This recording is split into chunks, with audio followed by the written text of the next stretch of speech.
America needs to get back to being able to have a conversation with people who don't agree.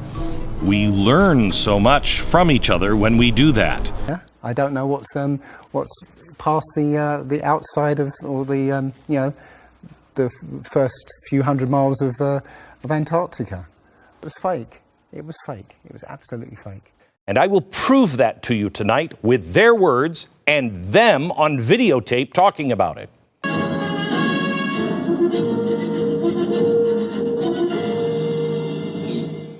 The Nazi reals going over to Nazi scientists going over to Antarctica, and Admiral Byrd sending 4,600 Marines, and then coming back saying UFO ships shot down his planes and chopped a warship in half with a laser. If that's all a conspiracy, then all of our history is just one big, not a conspiracy but a theory, and it's inaccurate. Then all of our history is inaccurate, whether we think it is one way or the other. Because there are symbols all throughout history, all the way to ancient Egypt. You can look, you can see it if you open your eyes.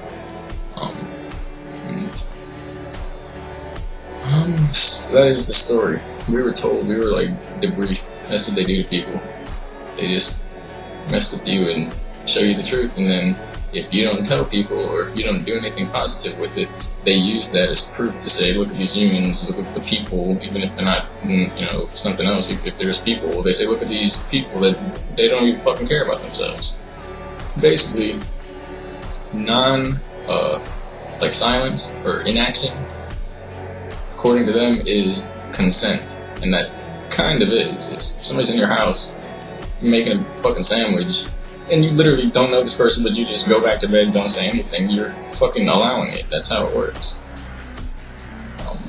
It's basically that simple, because we've been here growing and learning, and essentially ignoring all the truths and the symbols that come out and all the whistleblowers, even though the people that tell us to ignore it feed us poison and bullshit and degrade the society emotionally, even spiritually and psychically. They destroyed the economy, changed up the laws to fit themselves, pushed poison and bullshit out the media, polluted the education system, pushed poison through the medicinal system. The judicial system is corrupt, fucking put prisoners in power, corrupt in power, and they put the people that try to help, basically, wherever they go. It's all right in front of us. No one's ever fucked with you other than allowing you to ignore the fact that this whole fucking thing is happening right in front of all of humanity all of the time. It might not be directly in front of our faces everywhere, but if you live in another country where you can see these things going on, and you can look at how this pattern of dominance through technology and media is fucking spreading faster than anything, any force on the world. It's spreading faster than human panic. That's because it's controlled, and of course it's controlled by those with money and power to do such a thing, but you look at the fruits that are produced, whether these people that are leading us down this path with technology and goods and economy and this that are actually intending to help us, or whether they're saving the good shit for themselves and giving all the poison to the people. This is amazing. If what you're going to do is to talk about something above the Supreme Court, what you're talking about right now is you're talking about a new country that you're hoping to fund. But there is no opportunity to save the United States. But there is no opportunity to save the United States.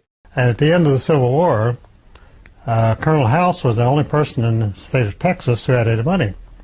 So he took over the entire Democratic Party in the southern states, which were occupied territory, and still are.